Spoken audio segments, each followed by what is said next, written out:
It is 12 o'clock. Blair. Here. Pokrzywinski. Here. Blair. Here. Messelt. Here. Riopelle. Justin. Sorry. Hecht. Grinde. And approval of minutes from February 20th regular meeting. So moved. I'll second that. All in favor? Aye. Not in favor? It's approved. Closed session meeting for February 20th.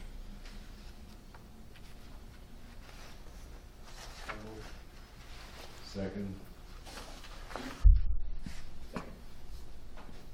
All in favor? Aye.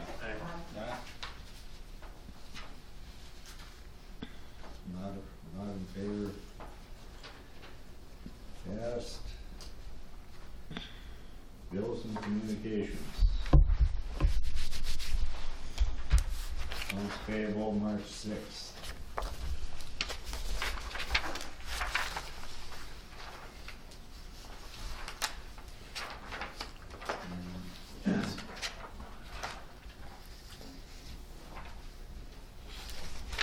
And it's just review on March 6th, March 20th, and April 3rd.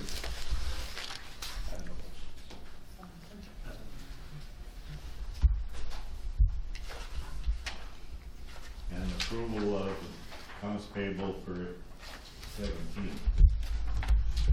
Does everybody have the microphones on? Pardon? Does everybody have the microphones on? Thank you. Do now. Perfect. Corey sent a message. I don't ever usually look, and I'm like, who's texting? Thanks, Corey. Yeah. You got it. That's right. I'll move. I don't see nothing out of order. Second. All in favor? Aye. And monthly financial report. Okay, we have, as of March, just to update you, for year end of 2017, the auditors have been on site. They're still doing more testing, and we should have a final, or basically final one by next month, or whenever our next meeting is. So highlights in the new housing, we did get reimbursed for building project number 1. So if you're looking at them, EDA administration is normal. The only other really highlight out of different activity is that under the MIF loan, we actually dispersed a loan for, is it Harrison? 190,000-ish. Yeah, 191,308. So that's on the activity here. Otherwise, it's a normal activity for this month. Any questions?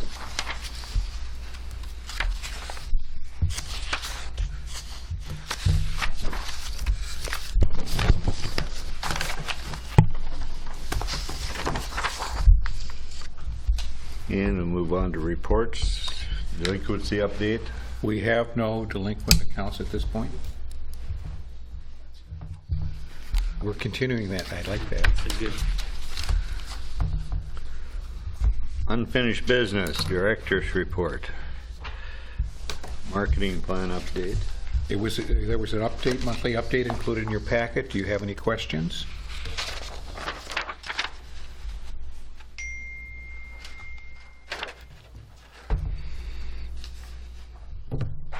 I met Andrea Bowe is here today, in case you have any questions as well. And Andrea and I will be meeting after this meeting, so we can continue to move forward, since I'm going to be gone for a little while. How did we turn out with responses to the survey? We were going to give you the responses to the survey, but we held off because when we were preparing the report, the results were incomplete. We didn't want to give you incomplete information, but what, a couple of hundred responses altogether, as I recall? 201 responses. Okay. And is that enough to be significant that we're able to determine things off of that? Yeah, I think that the responses we got. Andrea, could you come up to the table and use the mic, please?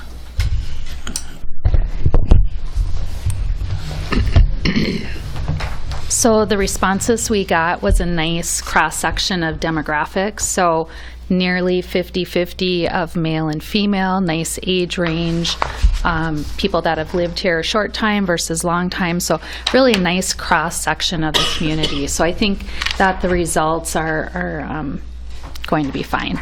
And we're gleaning some really interesting data out of it, so. And what our plan, when Andrea and I talked, our plan is to bring and do a bigger report on the 15th so we can do it justice, so that we can have a good understanding of the information we've got and see what other information we might need or where we go forward from there as well. Yeah, this is part of the information in this binder. So we're taking the overall survey and then we're doing some correlation to age groups and to people that have lived here, you know, less time versus more time. So there's some cross sections that we're doing that we want to dig in a little deeper. Okay, thank you.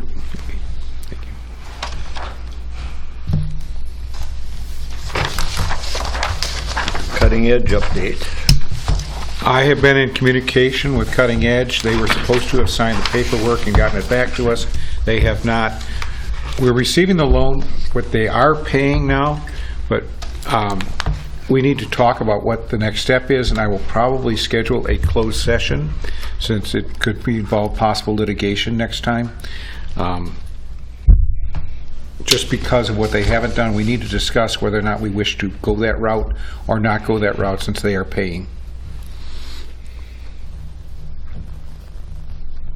But they are paying on it. They are paying, which is what had not occurred for a couple of years. They're paying interest only right now, and then 2019, I think it is, they start paying principal, and then 2021 or so, they start paying more principal, because they will have other loans paid off. So there is a schedule of payments, but they are staying current. The balance is not getting any higher right now, but there is a schedule that we approved that will, in another year and a half or so, will change over to a point where we start receiving money on the balance as well, and the balance will start to be reduced. And how long would it take to pay off that balance at the rate that they're planning on paying, that you expect them to pay? I want to say like 2027-ish. I don't recall exactly, I don't have it with me, but it's somewhere in that range, Mike. And what is the balance? They're roughly 65 to 70,000. Okay. Okay, they're roughly 65 to 70,000 is the principal outstanding. At least we're finally getting that. We had not for years gotten anything paid on that. So we're making progress. Obviously, it'd be nice if we had everything paid off now. Yep. And we could reuse the money, but that isn't what's happened on that one.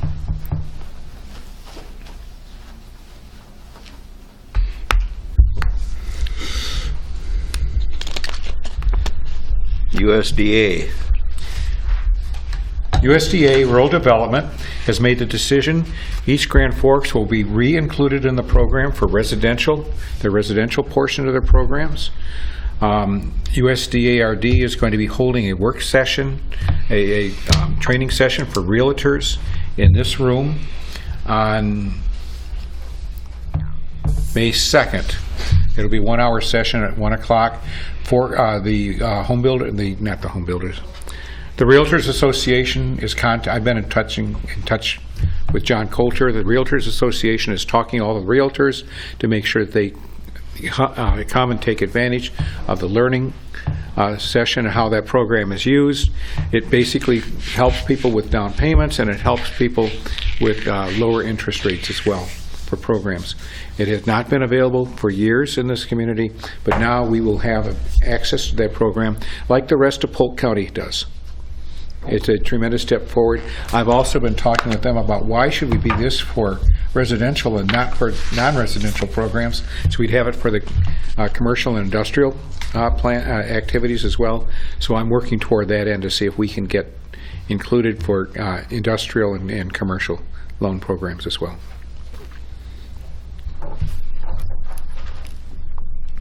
Are the lenders included in that too? Because that's more important than the realtors, probably. Actually, the lenders are well aware of the program. When they had their telephone public hearing, the realtors were on the line. Not the realtors. The lenders were on the line, and I've talked with some of the lenders since then. So yes, the lenders are aware of the program, and USDA has a better way to reach out to the lenders than getting to the realtors. They have to rely on local realtor associations.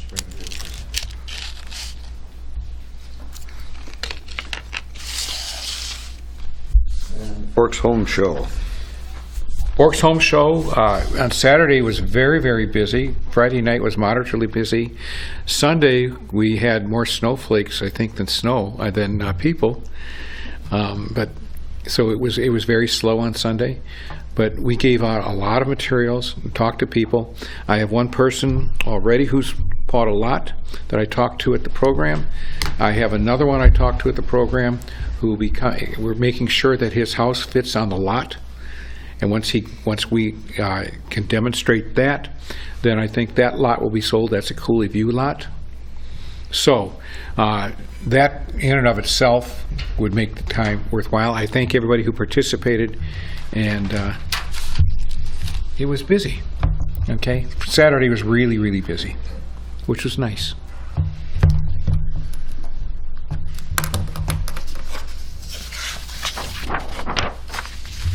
And the next thing on this, lot sales. You handed out a sheet. Everyone that has an X on it, we have received money down. The one that has a circle is the item coming up for Hodgson under new business. And we also have a person looking at the 6 of the lots in the purple area, which is in the second edition. And I am adding that to the agenda. Well, I'll talk about it now. He's looking to purchase the 6 lots together as one unit. He's going to be making a proposal regarding sales price. He's going to be making a proposal regarding the timing, because we have timing restrictions on how soon you have to develop the lots, because he wants to be able to develop a twin home, make sure it's sold, then build a second twin home, make sure it's sold, and then build a third twin home. With that and the Hodgson home, that would mean that since the 1st of March, we will have received money down, or we have basically 10 lots that are affected, which is nice. Would that be lots 1 through 4 and 11 and 12? Yes. Okay. Those are the only twin home lots that are down there. Yes, that's right.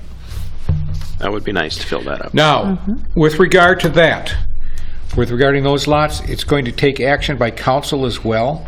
So we need to have that done like by the 15th, and I need to take it through work session on May 8th, which means I've talked to Justin. What we're looking at, I've talked to Ron's secretary, in spite of him being off gallivanting around right now. May 3rd, I'd like to hold a special meeting. It will take about a half an hour. It's a Thursday. It's a day that Ron does not have court. We'll meet at noon, and it should take about a half an hour to go through the proposal. I do not have the proposal in hand. I am expecting it today or tomorrow. As soon as I get it, we'll be able to get it forwarded to Ron, and so he can start looking at it next week as well. So I ask, is May 3rd okay with everybody? I don't think. I only know the day you're before. You're going to do lunch that day, are you? I We can won't do be able lunch. to be there. Okay. I'll make sure you get the materials. In case you have any comments, just let me know. I'm not sure if I'll be there either, so if you can give me the materials.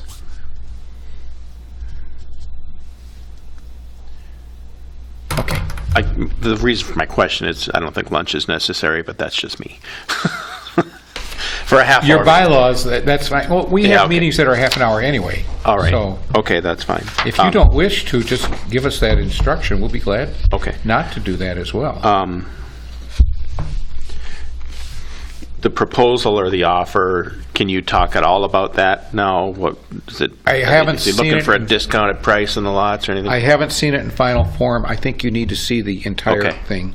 Okay. So that- because I don't know it. You don't know the details. I don't know all the details at this point. I have a general idea of what to expect, Okay. but I don't know what all the details are. All right. But I just wanted to alert you that's coming up, and that it will have to go through council, and I need to take it to work session on the 8th, and then to council on the 15th to ratify. Why does it have to go through council? If it's affecting lot prices, it's going to have to go through council. Okay. All right. Because we don't have the right to waive or to reduce or change the prices. The council we? has to do that Okay. on the lots, yeah. Okay. Or if we give any discounts or something like Yep. that. I have no That's a objection council to action. it going to council. I'm just curious as to Well, it's a council action. What's the threshold that? If it's a waiver of some fees or something like that, the council has to do it. Okay. I don't have the right to waive fees, and David, I don't think you have the right to waive fees, and this organization does not have the right to waive fees. Only the council has the right to deal with monetary issues. Okay.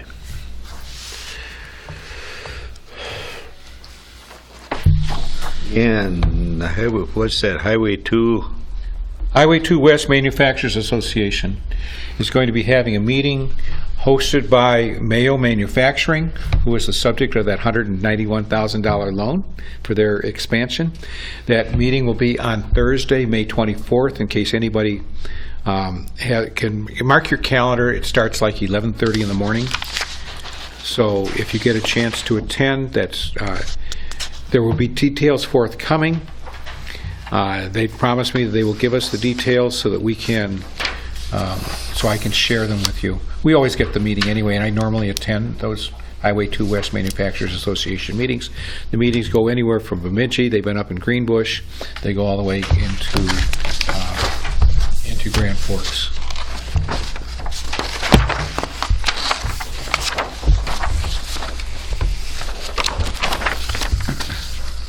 Thank you. And to new business. I'm going to have to double, I think I was wrong. I might be able to be here on May 3rd. I'll check my work calendar when I get back home. Okay. So I'll put you down as a question I'll let mark. you know, Brenda. Okay, thank you. I know special meetings are difficult. The last special meeting we had was in 2016. We went digging for what the form would be for how to do it, because we try very hard not to do that, because we value your time and we appreciate the time that you're giving to us for doing this.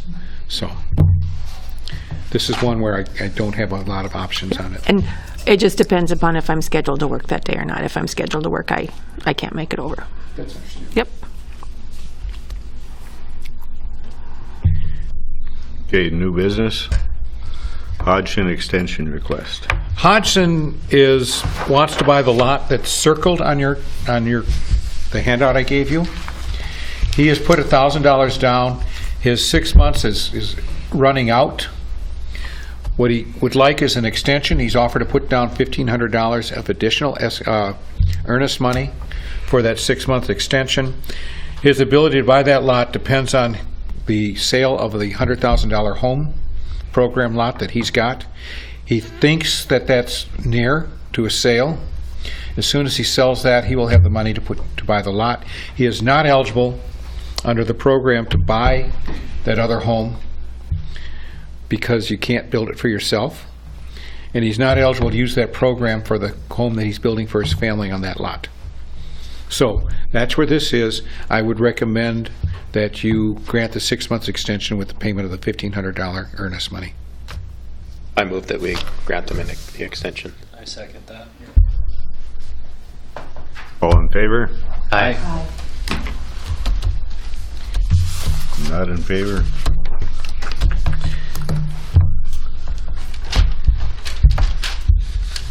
Okay, that's passed. Fox Fine Jewelry. Fox Fine Jewelers is looking to get some additional capital to expand its inventory. They originally came in and asked for $25,000 from the EDA. The loan committee discussed it, and One committee member was fine with it. One other committee member had strong reservations. I talked with Mr. Berlin, who is the proprietor, and I got him in touch with the Small Business Development Center. SBDC Center. I had to get the right C word. I got him in touch with SBDC, who has been counseling him. Also got him in touch with SBA lenders. He talked with them. He then decided that he was going to withdraw that original application or pull it back, and he looked at going all private. He decided after further discussions, one, to reduce the total amount of the loan to $15,000. Two, he's getting $9,000 of the money from the SBA lender, and he's asking that we approve $6,000. Our source of revenue, our source of funds, comes from the old IRP dollars for that $6,000, and the loan committee met, discussed this, and recommended unanimously that it be approved at the $6,000. It'll be a 5-year loan at 4%. It's paid off. We get our money the same time the bank gets their money? Yes. Okay. It's no longer than the bank. It's the same term, and that's what I looked at, is making sure it was the same term. It's possible they might be off by a month, but basically we'll be paid at the same time the bank is paid. And this comes along with a personal guarantee? Yes. As do all of our loans now, Yes. right? Yes. And It was a question that was asked. Yes. Trust me. Okay. Okay. Yep. Okay. Standard procedures, nothing extra. We don't commonly go into these loans, but they are eligible loans. Yep. Particularly under that source of money, they're eligible loans. That account has a lot more flexibility than any other account. And this has a recommendation from the current loan committee to approve? Yes. Okay. Unanimously to approve. I move we approve it. A second. All in favor? Aye.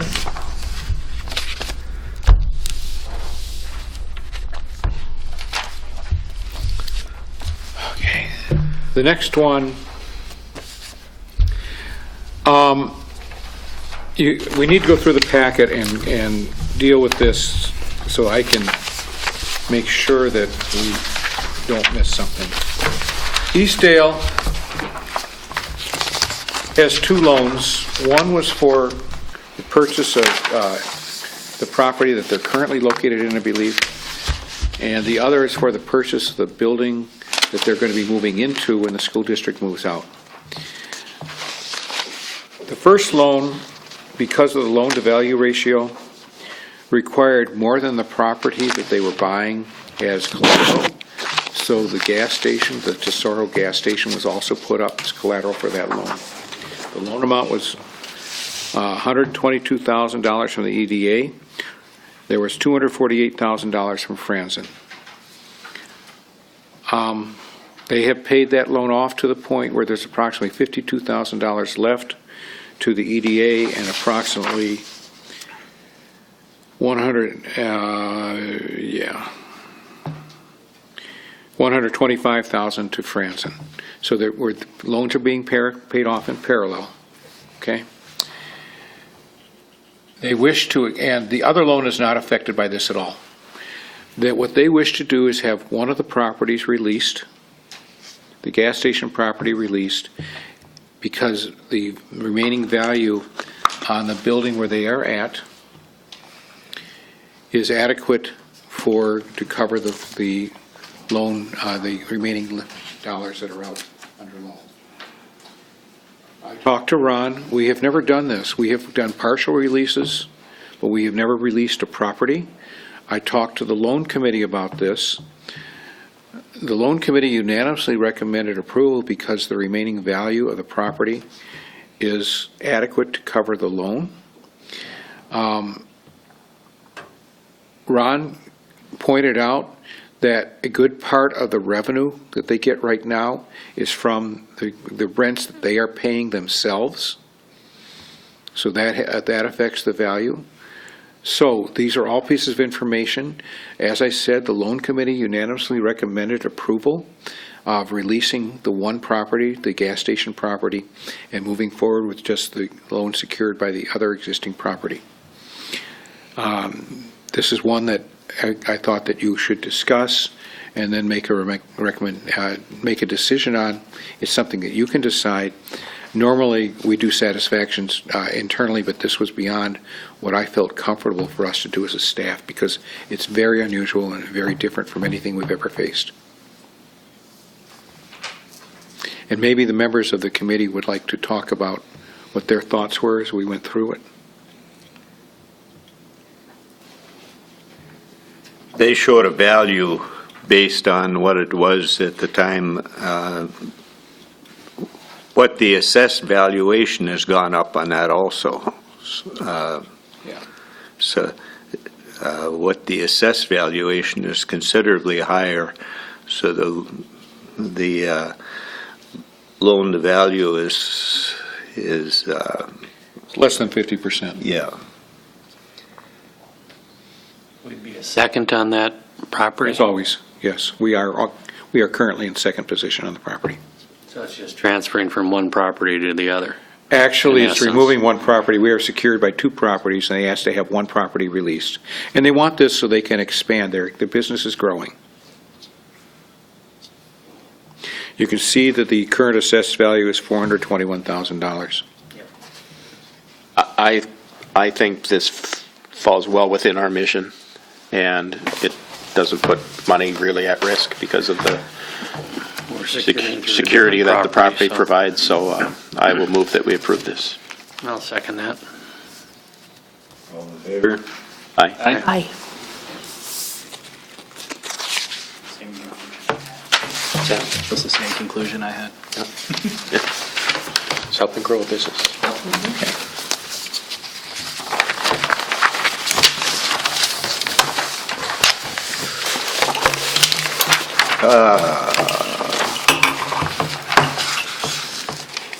Economic Development Board of the City of East Grand Forks will meet in a closed meeting on Tuesday, April 17th, following the regular meeting that starts at noon in the training room of City Hall, 600 Burrs Avenue. The meeting is closed pursuant to Minnesota Statute 13D.05, sub .3A for the job evaluation of the Economic Development Authority Director.